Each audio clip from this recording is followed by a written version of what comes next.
You left it very late in the end, but you got the win. Do you think it was a deserved one based on your side's performance? Well, I hope it was deserved. You know, sometimes you played better football and you create more chances and you don't win the game. But I think today we created just enough to score that second goal. And obviously missing the penalty was probably something that changed the second half, how the second half was played. If we scored that second goal, then the second half would probably be a little bit different. But yeah, it is what it is. We got another game next Sunday, and we look forward to that one and try to nurse all the injuries that we are carrying, and hopefully we should be able to keep the same players for another game. Aidan O'Neill, he's won the match for you, scoring both goals today from the midfield. What did you make of his performance? Look, he has had a fantastic season. The whole year he's been unbelievable. I think fully deserved the call-up for the Socceroos. Hope he's going to be selected in the final 23 or whatever they're going to call in. But I think he fully deserved. He was fantastic today. Not just on the ball, but defensively as well. He covered every blade of the grass on the pitch. Not that there's too much grass on the pitch anyway, but he's done a fantastic job. So he's been told he's in the extended squad for the Socceroos, the preliminary squad? Yeah. I think there's a few of our boys in that extended squad, but I don't know how long the squad is, how big the list is, but yeah, we do expect a few of them to be named in the squad, obviously, with Lecky and Jamie in doubt, with broken toe. We don't know who else will be there.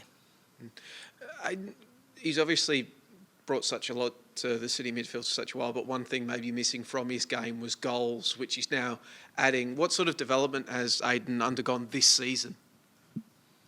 Look, I can't speak about last season because I wasn't here, but since I took over, we tried to change him to play more forward. And I think we managed to do that. He's more involved in our build-up, especially more involved in our build-up around the opponent's penalty box.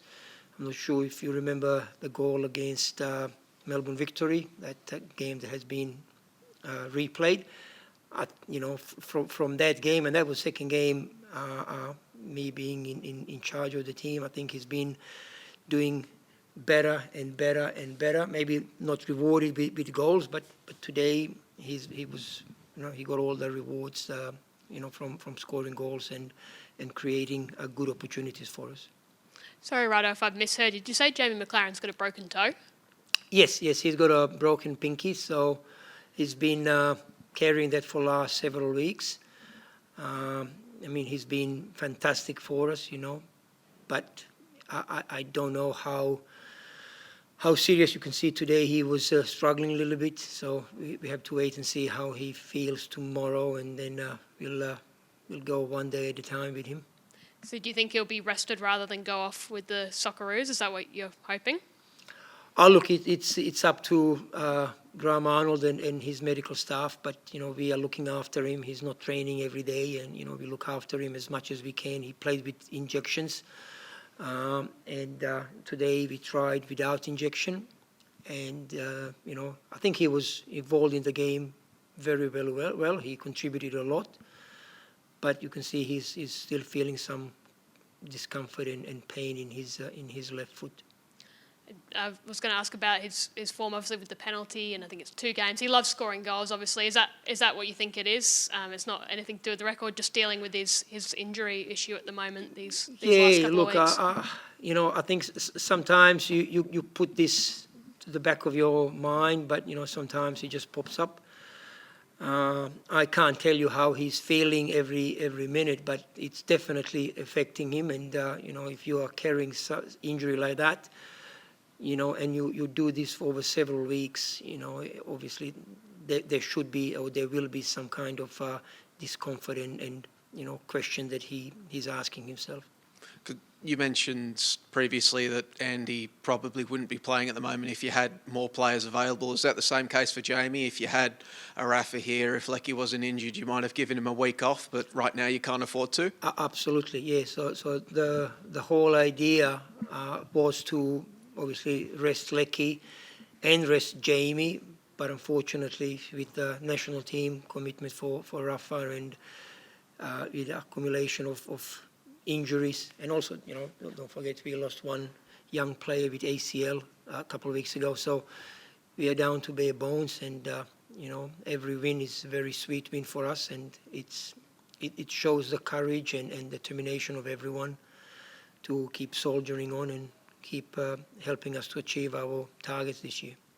With all these personnel issues you're experiencing, it's obviously at the wrong time of the year. Is it sort of just, is there a sort of sense of the club it's just a matter of just battening down the hatches and just trying to brace and just hopefully just come out the other end, with in reasonably good shape, I guess? Yeah, look, there's nothing we can do. I mean, we've got probably one of the best medical staff in the country, and they're doing everything. And we modify the players, we look after them. Especially like with Andy, he trains one day, next day he's got off. So we are trying to prepare him for the weekend, and for him to play 70 minutes, I think it was heroic. With such a small amount of training sessions in his legs. But, until we get more bodies back, and Flo is another one who had a problem with his heel, so he couldn't contribute a lot.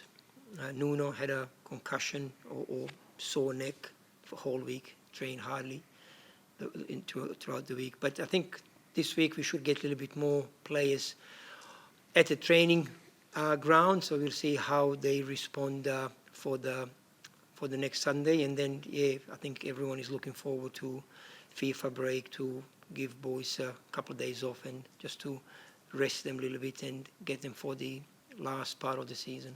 So I guess does that in your mind make it a bit more understandable? Given, you were so dominant with possession for most of the match, but just weren't able to sort of shut the door until very, very late. Does that sort of make it a bit more understandable, the performance? Look, it's they are a good team. They got great defenders, and and we want to play this game. We want to play like that. We want to pin them inside their penalty box, and we want to keep the ball. We want to try to create chances, and we did. We scored a goal. We had a great opportunity from the penalty, and if that was in 2-0, then maybe we could change slightly the second half and ask them to obviously come out a little bit more and create more space behind them. But the goal that we conceded just was, again, silly little leaving your foot dangling in front of you. It's always causing questions, asking questions if there's a touch, and it was a slight touch, and it's a penalty. And your personnel issues get a bit more of a hit, I guess, because I believe Thomas Lamb will have a one game suspension, I believe, for the fifth yellow. So he just sort of might come in to, I guess, take his spot. Well, that's why I gave Nuno just a little bit of game time, because obviously originally we didn't plan for him to play, but now that Lamb is suspended, I wanted to give him just a little bit of run outside, and hopefully he's going to be okay for next Sunday. Just back to Aiden, I guess, does that sort of make your task of hanging on to him at the end of the season a bit harder, given his performance today? Look, he deserved everything this year. He's done fantastically well for us, and I think club is very proud to have him play for us.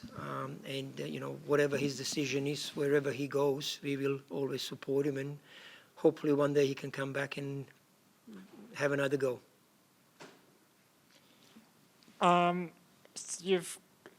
City have conceded 13 in their last 6 and haven't had a clean sheet since January.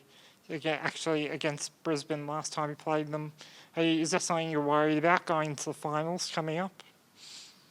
Look, you always want to keep the clean sheets, but if we keep scoring one goal more than the opponents, we're going to win more games. And a lot of things that we are working on is in that front third.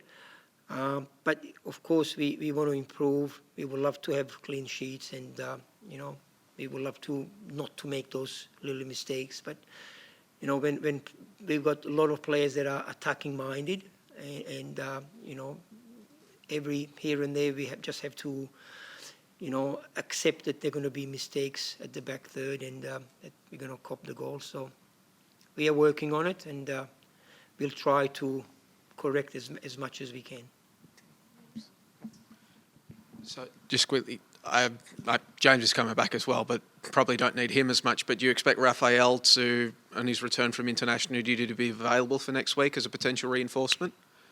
Yes. We don't know exactly why he didn't start against Uzbekistan, but I think he came on towards the end. So we're just waiting for the report if there was some injury concern or was it just some tactical adjustments from Trevor Morgan. So once he lands, we're going to have a good look at him, and then hopefully he can help us against MacArthur.